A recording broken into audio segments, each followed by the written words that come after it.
Hello everybody, कैसे हो तुम सब? मे भी सब बहुत अच्छे होंगे। जल्दी से कमेंट कर दो। और आज हम करने वाले हैं सेल डिवीज़न, क्योंकि भाई एग्ज़ाम आने वाले हैं और हमारा सिलेबस बिल्कुल कंप्लीट नहीं हुआ है क्योंकि हमने लेट स्टार्ट किया था। बट चिंता क्यों करनी है? अरे टेंशन थोड़ा ना लेनी होती है। सबसे पहले तुम सब सब्सक्राइब और लाइक करो चैनल को, क्योंकि तुम वीडियो तो देख लेते हो, लाइक भी और अच्छी तरह समझ भी लेते हो, बट लाइक और सब्सक्राइब बिल्कुल नहीं करते, गलत बात है। चलो स्टार्ट करते हैं। Cell division. भाई सेल डिवीज़न का मतलब क्या होता है? तुम्हें सबसे पहले तो डिवीज़न से पता चल रहा होगा, डिवाइड करना किसी चीज़ को। हाँ भाई, हमारी बॉडी, ये तो सबको पता होगा कि our body is made up of cells. हाँ भाई, हमारी बॉडी सेल से बनी हुई है। यस, ये तो हमें पता है। बट तुम्हें ये पता है हमारी बॉडी में बहुत से सेल की डेथ होती है डेली। अब तुम बोल रहे हो हाँ हमारी बॉडी में सेल की डेथ होती है, हमें कुछ पता क्यों नहीं चलता, हम तो नहीं मर जाएंगे? अरे just take a chill pill guys, ऐसा कुछ नहीं होता, हमें पता भी नहीं चलता। बाय रीज़न, क्योंकि ना जब हमारे जो डेड सेल मरते हैं ना, उनकी जगह न्यू सेल्स आ जाते हैं, इसलिए हमें बिल्कुल नहीं पता चलता वो सेल्स मरते क्यों हैं। भाई जो सेल बूढ़े हो चुके हैं, पुराने हो चुके हैं, अच्छी तरह काम नहीं कर पा रहे, वो उनका जाना ही ज़्यादा अच्छा रहता है। इसलिए हमें कुछ भी नहीं पता चलता। और हमारे जब न्यू सेल्स आ जाते हैं और उनकी जगह चेंज हो जाते हैं, ठीक है, हमारे पुराने सेल मर गए और नए सेल हमारे आ गए, इसलिए हमें कुछ भी नहीं पता चलता। हमारी बॉडी में सेल डिवीज़न होता रहता है और हमें बिल्कुल पता भी नहीं चलता।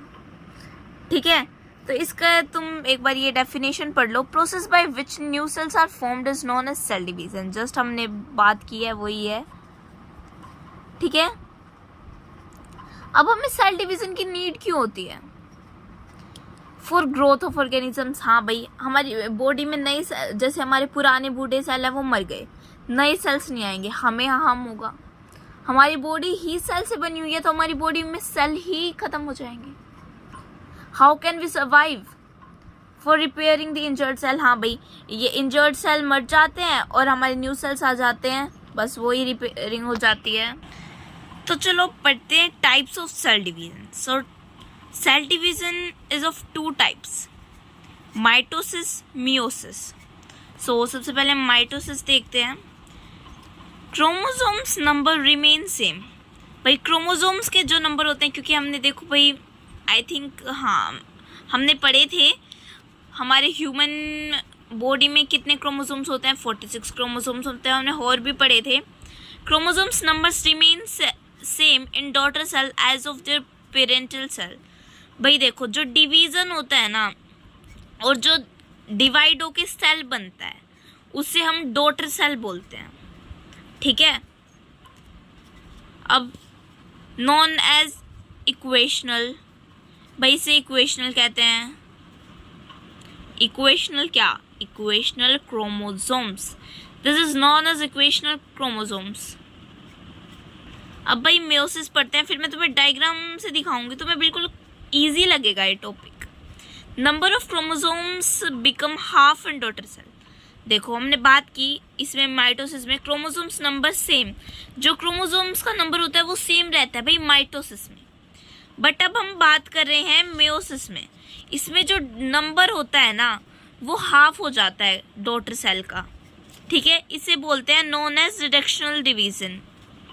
अब डायग्राम देखते हैं। भाई ये डायग्राम है हमारा माइटोसिस का। देखो ह्यूमन बॉडी 46 क्रोमोसोम, ठीक है, ये डिप्लॉयड है 2n, तो 2n है ये हमारी एक सेल का नंबर है। और फिर ये भाई डिवाइड हुए, ठीक है, एक सेल में हमारे 46 क्रोमोसोम है, ये डिवाइड हुए तो दूसरे में भी 46 रहे, इसमें भी 46 रहे, क्योंकि हमने माइटोसिस में क्या पढ़ा, number of chromosomes remain same. अब मेयोसिस का डायग्राम देखो।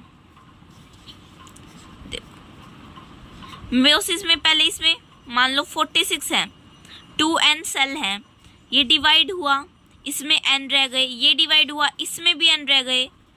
ये देखो डिवाइड होते रहे और हाफ होता रहेगा। जो इनका नंबर्स है, इनका जो नंबर है n का मतलब तुम अपनी नोटबुक में ये लिख लो अच्छी तरह, n is equal to half of numbers of chromosomes.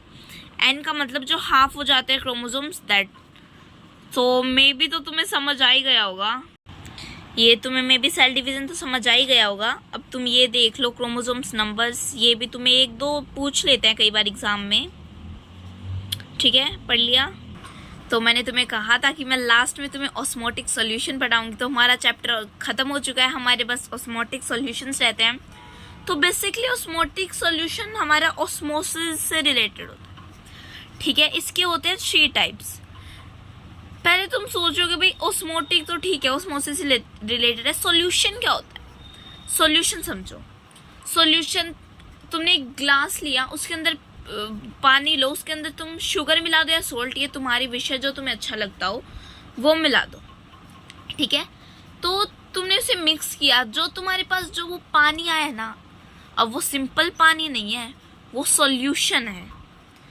तो हमारा सॉल्यूट प्लस सोलवेंट वो हमारा सॉल्यूशन होता है। जो तुम्हारे पास वो नमक का पानी आया वो तुम्हारा अब नॉर्मल पानी नहीं रहा, अब वो हमारा सॉल्यूशन बन गया है।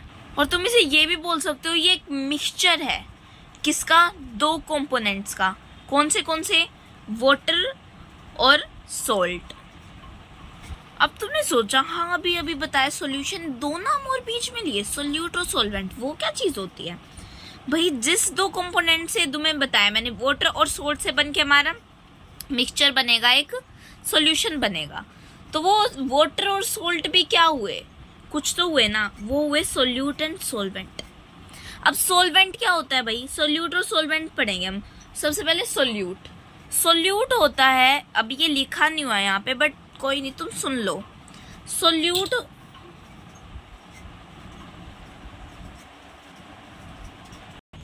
तो भाई अब हम दोबारा कंटिन्यू करते हैं, बीच में लाइट चली गई थी, सो नाउ इट्स ओके। तो भाई हाँ, हम क्या बात कर रहे थे? सॉल्यूट और सॉल्वेंट की। तो सुनो, अब सॉल्यूट हुआ तुम्हारा जो तुम ऐड करोगे चीज़, शुगर या सोल्ट जो तुम ऐड करोगे वो तुम्हारा हुआ सॉल्यूट। अब सॉल्वेंट होता है जिस चीज़ के अंदर डिसॉल्व हुआ। अब डिसॉल्व मतलब वैसे तो समझ ही गए होंगे, जैसे तुमने पानी के अंदर शुगर या सोल्ट कुछ भी डाला तो डिसॉल्व क्या हुआ? पानी डिसॉल्व हुआ? नहीं ना, क्या डिसॉल्व हुआ? सॉल्ट या शुगर, ठीक है, सॉल्ट या शुगर हुई ना डिसॉल्व। वो ही जिस चीज़ में डिसॉल्व होता है वो हमारा सॉल्वेंट होता है, और जो चीज़ डिसॉल्व होती है वो हमारी सॉल्यूट होती है। तो भाई अब पढ़ते हैं types of osmotic solution.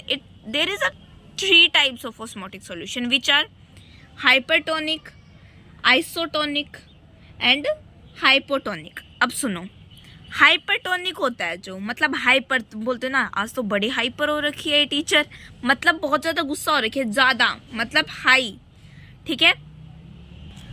Isotonic का मतलब होता है बीच का, मतलब मीडियम। लगता है हमने उल्टा कर लिया ये, सुनो अब दोबारा सुनो।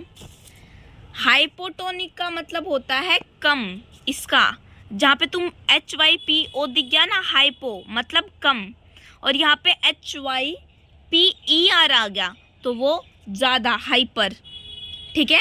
हाइपो मतलब कम, आइसो मतलब मीडियम, हाइपर मतलब ज़्यादा, ठीक है। देखो तुम्हें ना सॉल्यूट और सॉल्वेंट समझ आ गए ना, तो तुम्हें हाइपर हाइपो सब समझ जाएगा। देखो सबसे पहले हाइपो है, ये हमारा कौन सा होता है? सबसे कम। हमारा हाइपोटोनिक में हमारा सॉल्वेंट ज़्यादा होता है, मतलब जो चीज़ में डिसॉल्व, ठीक है। हाइपो में कौन ज़्यादा होता है? सॉल्वेंट ज़्यादा होता है, किससे? सॉल्यूट से। और जैसे कि मैंने तुम्हें बताया था, आइसोटोनिक हाइपर और हाइपो के बीच वाली टर्म होती है।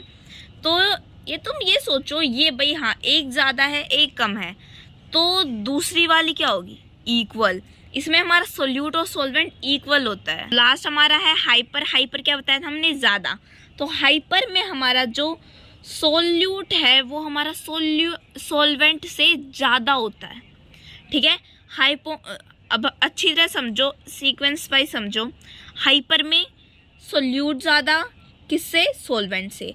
हाइपो में सॉल्यूट कम और सॉल्वेंट ज़्यादा, और आइसो में दोनों इक्वल, ठीक है। बिल्कुल कंफ्यूज मत होना, बहुत बार कंफ्यूज हो जाते हो। अरे हम बताने में भी तुम्हें कंफ्यूज हो जाते हैं। थोड़ी सी जो ये टर्म होती है कंफ्यूजिंग होती है, बट आ जाती है। तुम एक एग्जाम्पल समझो। देखो हमारे पास रेजेस ले लो तुम। रेजेस मतलब किशमिश, ठीक है। एक बाउल में तुम डालो शुगर वाटर, मतलब पानी के अंदर शुगर घोल के, और एक में डालो तुम सिंपल वाटर। उन दोनों में तुम किशमिश डाल दो, ठीक है। थोड़ी देर बाद देखो तुम, 1-2 घंटे के बाद, कि ना जो हमारी सिंपल वाटर वाली किशमिश थी ना, रेजेस थी, वो फूल गई हैं और फूल गई हैं। और जो हमारी शुगर वाटर वाली थी वो और पिचक गई है। पिचक गई मतलब श्रिंक हो गई है, ठीक है, श्रिंक हो गई है। तुम सोचोगे अरे डाली तो दोनों में किशमिश थी, ये कैसे हो गया, ये तो और फूलने की बजाय और पिचक गई। भाई ये होता है हमारा ड्यू टू ओस्मोसिस। तो हमारी ओस्मोटिक सॉल्यूशन में 1-2 टर्म्स और आती है, एंडोस्मोसिस और एक्सोस्मोसिस। एंडोस्मोसिस क्या होती है भाई? देखो एंडोस्मोसिस वो टर्म होती है जिसमें movement of water into the cell, जो पानी है वो सेल के अंदर चला जाता है, ठीक है, वो हमारी कहलाती है एंडोओस्मोसिस। तो एक्सोस्मोसिस वो होती है जो पानी और बाहर निकल जाता है सेल से। जैसे हमने अभी एग्जांपल किए, मैंने तुम्हें बताया था एक एक्सपेरिमेंट, जो हमारा वो क्या था, किशमिश थी, वो हमारे वाटर वाले उसमें फूल गई थी, ठीक है, फूल गई थी। वो हमारा हाइपोटोनिक का एग्जाम्पल था, है ना। फूली हुई किशमिश हमारी आएगी भाई एंडोस्मोसिस में, क्योंकि जो पानी है वो उसके अंदर चला गया। और एक्सोस्मोसिस में आएगी हमारी हाइपरटोनिक वाली। क्यों? क्योंकि जो वो श्रिंक हो गई थी ना, उसका पानी और बाहर निकल गया था, ठीक है। और तुम जो हाइपरटोनिक सॉल्यूशन आइसोटोनिक और हाइपोटोनिक की है, एक कंडीशन याद रखो, तुम्हें बिल्कुल अच्छी से कॉन्सेप्ट आएगा, ठीक है, कि जो हाइपरटोनिक होता है ना, उसमें जो वाटर है वो बाहर आ जाता है। रेजेस का एग्जांपल लिया था, वाटर मूव आउट। जो हमारा आइसोटोनिक है उसमें इक्विलिब्रियम रहता है, मतलब थोड़ा सा बाहर आता है, थोड़ा सा अंदर जाता है, मतलब ऐसे ही चलता रहता है।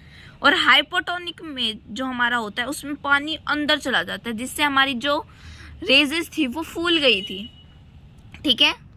तो भाई इसी के साथ हमारा चैप्टर होता है कंप्लीट। तो भाई तुम्हें कुछ भी डाउट हो जल्दी से कमेंट कर देना, क्योंकि हम फिर नेक्स्ट हमारा स्टार्ट करेंगे। तुम में से बहुत बच्चों के कमेंट आ रहे हैं कि भाई ये अभी सेकंड टिश्यू चैप्टर है, हमारा एग्जाम में तो आएगा, बट हमें क्लियर है, तो आप उसकी जगह हमें फिजिक्स का करवा दो। फिजिक्स का भी हमें सेकंड चैप्टर बोल रहे हो, आप कोई थर्ड बोल रहे हैं, तो देखते हैं अभी हम कौन सा करेंगे कि जल्दी से अच्छे मार्क्स लाने की तैयारी स्टार्ट कर दो, क्योंकि हमने तो अपना ये कंप्लीट कर दिया है, सिलेबस भी हो जाएगा। And best of luck for your exam, and like and share our channel. So bye, tata, see you.